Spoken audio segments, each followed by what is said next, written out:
Greetings to all of you. I would like to talk about the new moon on December 30th that will be guiding us into this new year of 2025, which I see as a time of accelerating change. We are coming out of the time in November of 2024 when Pluto has moved fully into Aquarius, which I see as really increasing our movement into the Aquarian age and Aquarian paradigms. In March of 2025, we will be coming to the transition out of the time of the Kali Yuga in the Yuga cycle, this time when we've been as humanity for the last 5 to 6,000 years in our lowest level of consciousness. So we're moving at the end of March into an accelerating time of increasing consciousness and change. At the same time, we're going to be across this year seeing the movement of Neptune into Aries at the end of March. We will have Saturn moving into Aries in May of 2025 and Uranus into Gemini in July. So a lot of shifts with these outer planets moving from being in earth and water signs into air and fire signs. So a lot of shifts are happening in 2025. And at the same time, we're continuing with this Pluto opposition with Mars and that intense transit of transformation. So I really see this as a profound year with our being guided more into how we're deconstructing the paradigms of the past to move into the new Aquarian paradigms. And I'll talk more in depth about these critical transits as we move into the new year. But let's talk more about this new moon and how it is seeding, guiding us to see the new energies, the new themes that are emerging as we move into 2025. And let me show you the chart. At the time of the new moon on December 30th, the sun and moon will be at 9 degrees of Capricorn and 43 minutes. And it's quite extraordinary that they will be in this stellium with the Kuiper Belt objects Quaoar and Ixion and the Centaur Pholus. I've talked about this combination before, but it is striking that as we're moving into 2025, the sun and moon are coming back into connection with these planetary bodies and all squaring the lunar nodes. It's also significant that the South Node is in Libra opposite Aries, and that will shift.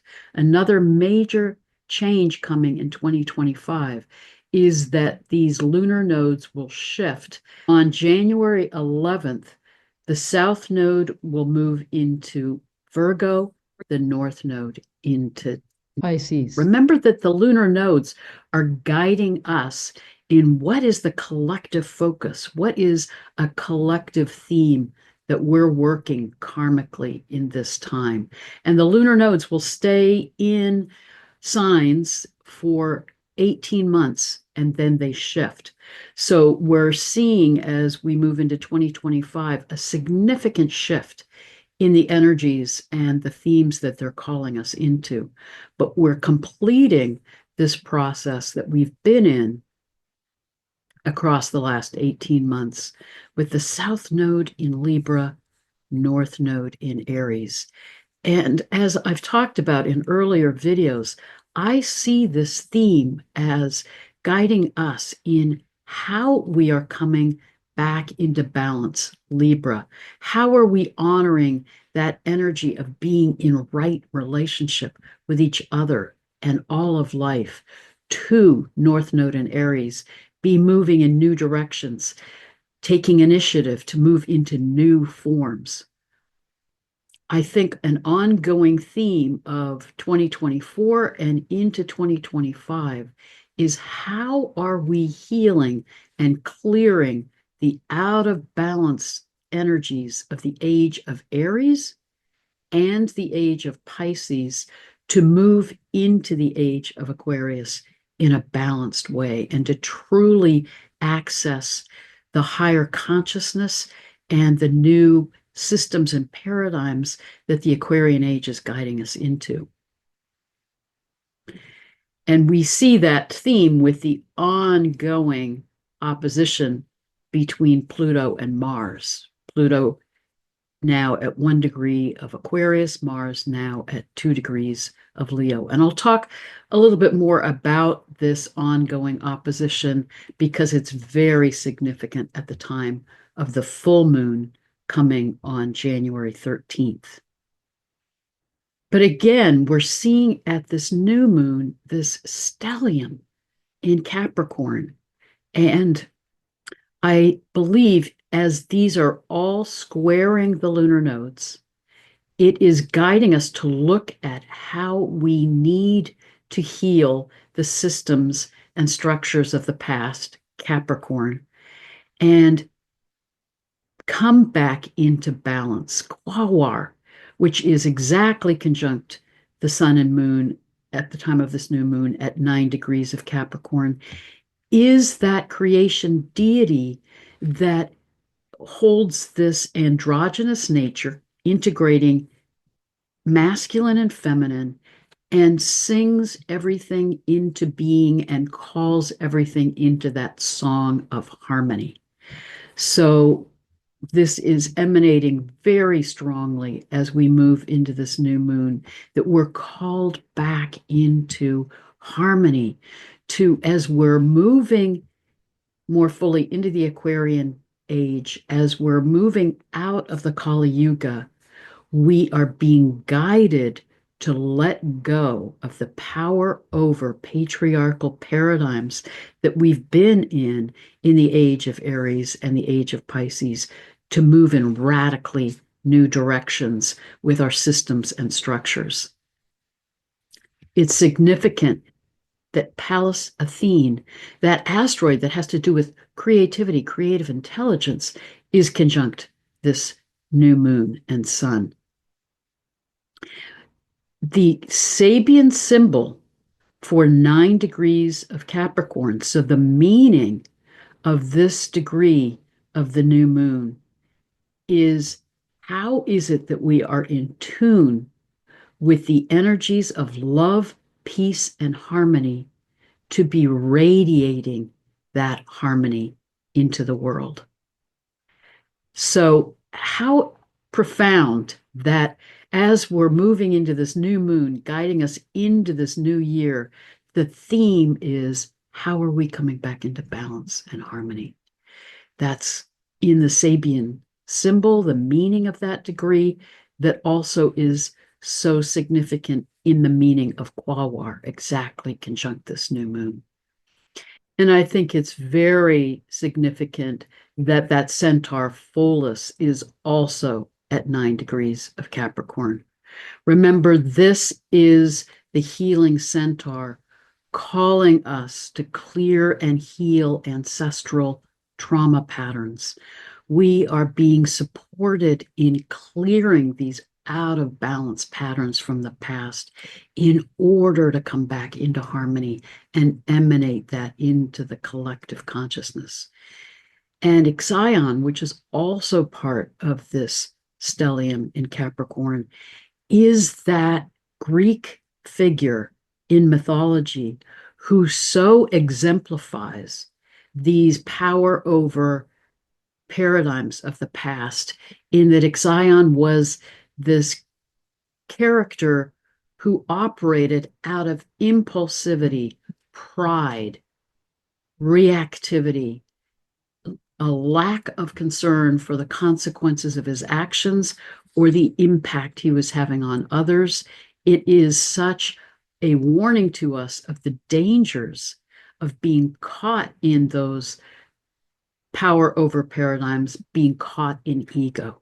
I think the positive side of Ixion is how we can be aware of our ego, be aware of our impulses, these unconscious aspects, shadow aspects of ourselves, to keep that in balance, to stay in alignment with our soul self, to have that ego be in service to our higher self and not taking control in a way that guides us into those shadow aspects of ourselves and those shadow aspects of humanity.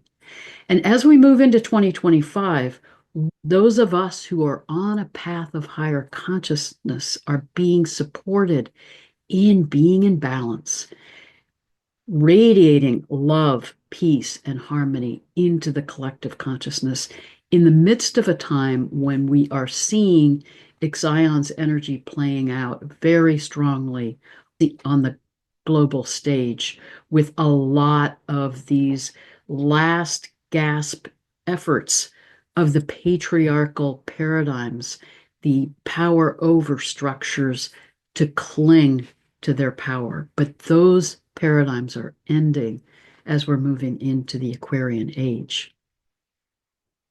There are many other significant aspects at the time of this new moon. One that I think is very important is the way in which the new moon is squaring Chiron. So that healing centaur is also powerfully at play. And Chiron is supporting us all in doing the healing that we need to do in order to clear the blocks, to clear the energy patterns that would prevent us from fully moving into these new forms and into higher consciousness. And I also believe Chiron and Aries is guiding us in how to heal those out of balanced paradigms from the age of Aries that are about ego, power over, conquest, greed, corruption, abuse of power.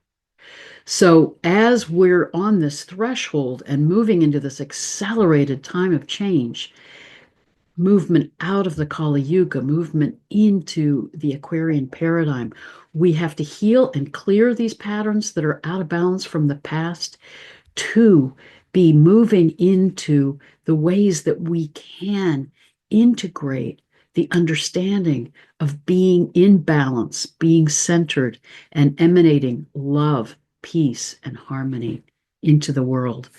And then being able to tap into that energy of Pallas Athene that is about creative intuition and intelligence, to be moving into the new forms.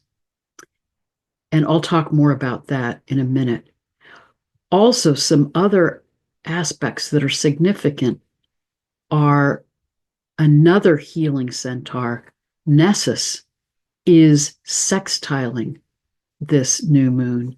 So we have 3 of the 4 significant healing centaur energies in aspect with this new moon. And Nessus is that healing centaur that Melanie Reinhardt describes as the buck stops here. How do we heal the abuse patterns from the past? How do we heal these power over paradigms? How do we heal what karmically needs to be cleared so that we can move into these new forms and can move into this time of higher consciousness? It's also significant that Neptune is conjunct this North Node and soon will be conjunct the North Node, with both being in the sign of Pisces. And I believe that Neptune is supporting us in how to clear the out of balance paradigms from the age of Aries, but is also calling us to reclaim the gifts of the age of Pisces as we're moving more fully into the Aquarian age. We're being called to remember our spiritual nature, to dissolve the ways of the past, to open more into our connection with cosmic consciousness. And Saturn then, which is also an aspect of this new moon, is helping us ground that and bring that into form in a healing way as it's conjunct Nessus. It's also significant that the sun and moon are in a square with Maki Maki, are sextiling Haumea, these other creation deities that are guiding us in how to be in right relationship with the resources and energies of the earth, Maki Maki, and how we can reinvent ourselves, how we can understand that process of shamanic shape-shifting to move into new forms that are more generative, that are more about our creativity and being in balance and harmony with all of life. Another significant aspect is the sun and moon are squaring Celestia at 9 degrees of Aries. And remember, she is in Roman mythology as the wife of Neptune, who is the god of the sea and of wind and of storms. And Celestia is the goddess of the sea, but she is representing the sunlit sea, that calm ocean. So she is guiding us in how to be calm in the midst of the storminess of these times, to reconnect with the wisdom of the deep sea. She's also a goddess associated with emotions and how we can hold that sense of calm in the midst of the stormy times, in the midst of the stress of this time of change. So I think it's extraordinary that we are being called to move within ourselves, to become centered in ourselves as we heal and clear the ways that we're out of balance, as we heal the ways that we may get caught in ego or caught in these power over paradigms or reactivity. We are being called to stay centered and in alignment with ourselves so that we can emanate this energy of peace and love and harmony into the world. And then we can be tapping into that creativity to be envisioning the new forms that we're moving into. We're in this transition time. We're in the liminal period as we're ending the age of Pisces, moving fully into the age of Aquarius.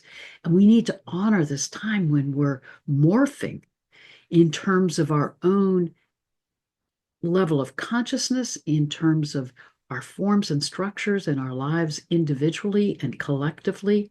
But I think this new moon is telling us this is a time when we can be envisioning, dreaming in the new paradigms and the new ways of being. And as we're clearing the patriarchal power over paradigms, as we're releasing those systems and structures from the past, we can begin to envision these new Aquarian paradigms that are about collaboration, co-creating with cosmic consciousness, moving into paradigms and systems that are in balance, that are stepping into peace, ending the paradigms of war, stepping into being in right relationship with the earth and our environmental resources instead of exploiting our resources and being on a path of destruction with our planet. I think as we are moving into this Aquarian age and being guided into this kind of creativity and co-creation with the cosmos, it's a time to be very attentive to where we put our focus, where we put our energy. Not only is this new moon supporting us in not getting caught in the storminess in the collective consciousness at this time, and not to fear the polarization and the intensification of what we're seeing with the darkest of the dark of humanity playing out on the planet. Those paradigms are ending, but we are each responsible for how we clear them within ourselves, how we clear those out of balance patterns in our own lives and in our own relationships so that we can step into peace and balance and love and harmony. And then we can help co-create this new world together. I think as we're moving into these new paradigms, it also is leading us to be changing some of the ways that we astrologers work with astrology. And I've talked about this in earlier videos about moving more into connection with visual astrology and our awareness of the consciousness of the planets and stars and how we can be in right relationship with them. But I've been meditating on it and reflecting on it, and also feel that as we're moving into some of these powerful configurations coming in 2025, it's important for us as astrologers to not look at those configurations in the context of what they have meant in the past.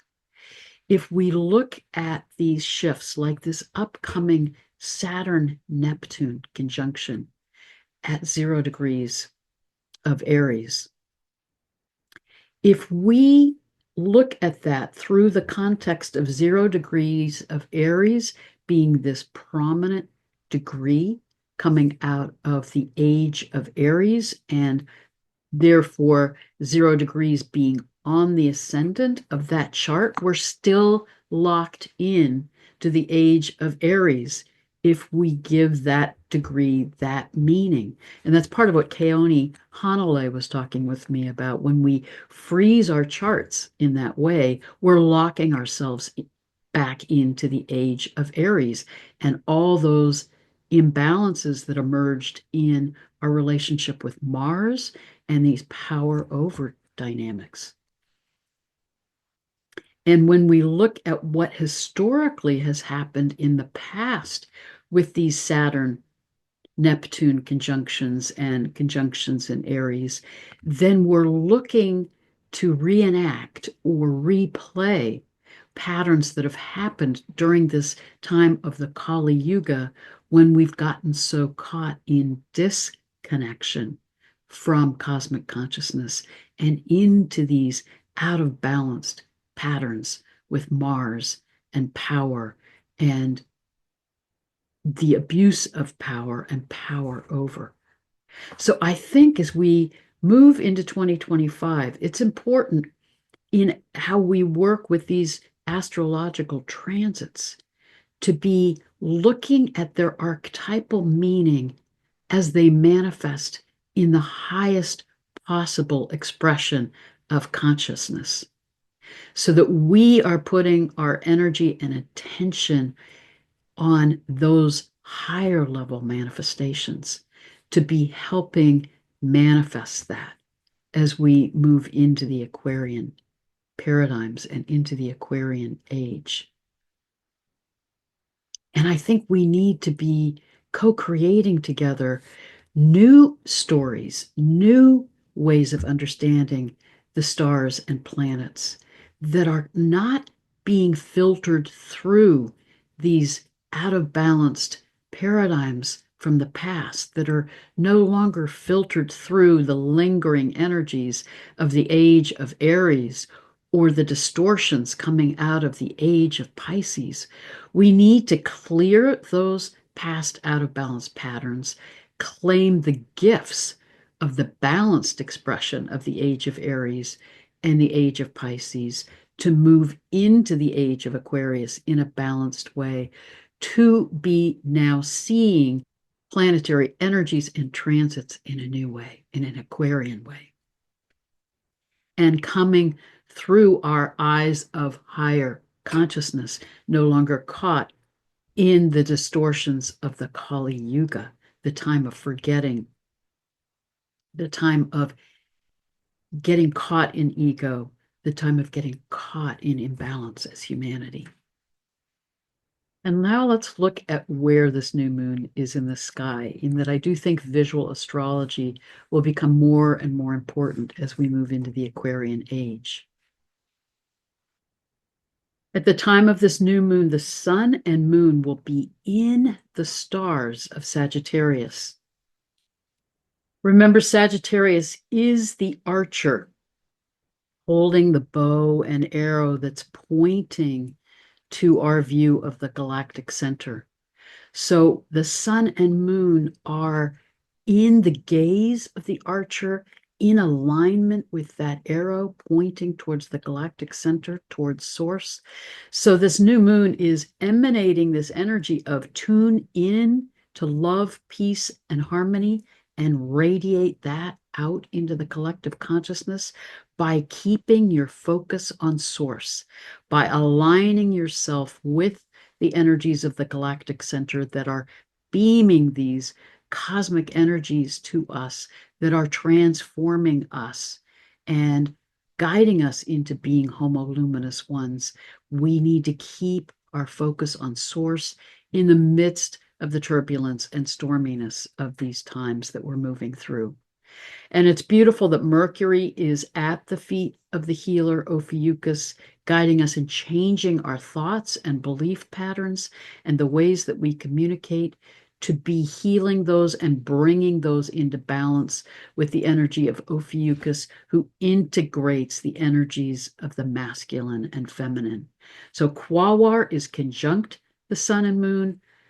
Ophiuchus is guiding us in how we think and perceive the world around us, to bring these energies of the masculine and feminine back into balance, back into harmony, so that we are moving into wholeness individually and collectively. I think it's also significant that across the last half year, Uranus has been moving closer and closer to the stars of Taurus and the Pleiades in particular. And Uranus will be in this part of the sky across the next 2 years.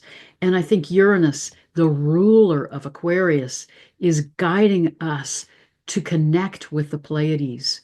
The Pleiades are our galactic guides who are helping us in this transition into higher consciousness, who are emanating and radiating that energy of healing and love to support us in healing and aligning with the energies of love and peace and harmony.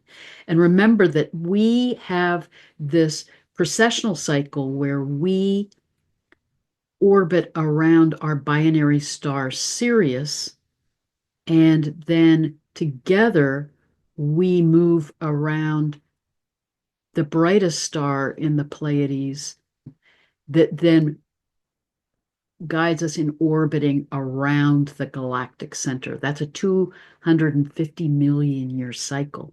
But we're being guided to remember these larger cycles and to know that we have galactic support to be moving through this time of change that's not only a movement into the age of Aquarius, but the end of one 24,000-year precessional cycle into a new one, and out of the time of the Kali Yuga, the time of forgetting, the time of being in an era of darkness as humanity, into the light of higher consciousness. This beautiful new moon comes several days after the solstice. And if you remember, Rory Duff has indicated that it's at the time of this solstice that the ley lines of the earth come into what he calls their harmony time, this time of being in harmonic activation, not just around the time of the solstices and the equinoxes, but all year round. The earth herself is now emanating this energy of harmony. She is guiding us in how to attune to her heartbeat, her energy, to feel those energies of harmony, and to help bring us back into balance. And the energies of the sky, of this new moon, is saying, tune in to the cosmic energies of peace and love and harmony, so that we are absorbing them and coming back into alignment with the earth and sky to radiate that energy of peace and love and harmony out into the world and into the collective consciousness. As we're in this incredible time of change, it is turbulent. We are seeing the intensification of the polarization on the planet. We are seeing some of the darkest of the dark of humanity that is needing to clear. It's in our awareness because we're being called to heal and clear it individually and collectively. But it is an intense time, and many are suffering in the midst of this last gasp of the power over abusive, destructive paradigms.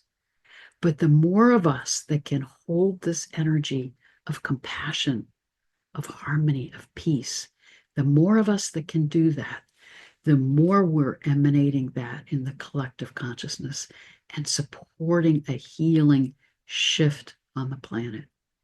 Because we will not be able to move into these new paradigms of the Aquarian age that are about truth and justice and balance and compassion and co-creating with cosmic consciousness.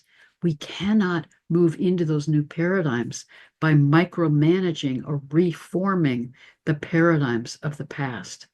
This will be a radical shift and an evolutionary leap for humanity as we clear these distorted paradigms of the last 5,000 years and actively heal, clear ourselves to move into this higher consciousness that we're capable of, to remember who we are and why we're here and how we can come back into wholeness, into balance, into right relationship with each other, with the planet, with other galactic beings. We are being supported to make this radical shift and evolutionary leap, but only if we work this time consciously, if we take responsibility for our own healing and clearing, and how we in each moment are energizing these energies of the Aquarian paradigm: justice, peace, balance, compassion, harmony, love. And as we set our intentions to dream the new paradigms into being so that we can manifest them and co-create them together, and to do that in harmony, in balance, in alignment with cosmic consciousness. Again, I think that medicine wheel practice that I put out in a recent video is an excellent way of, when you feel out of balance, walking the medicine wheel and coming back to the center. It is at the center of the medicine wheel where we can channel our energy deep into the earth and up to the galactic center to be in that alignment with the energies of the earth and sky that are so actively supporting us in healing, coming into wholeness, coming back into balance. So this is a beautiful, supportive, healing new moon as we're on this threshold of moving into 2025. And may we feel and absorb that peace coming to us from this new moon.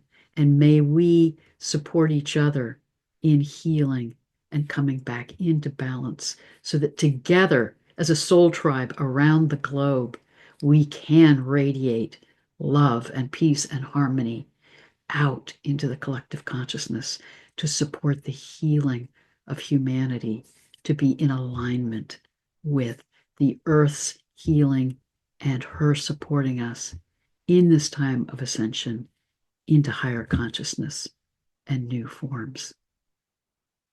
Blessings and love to all of you. Blessed be.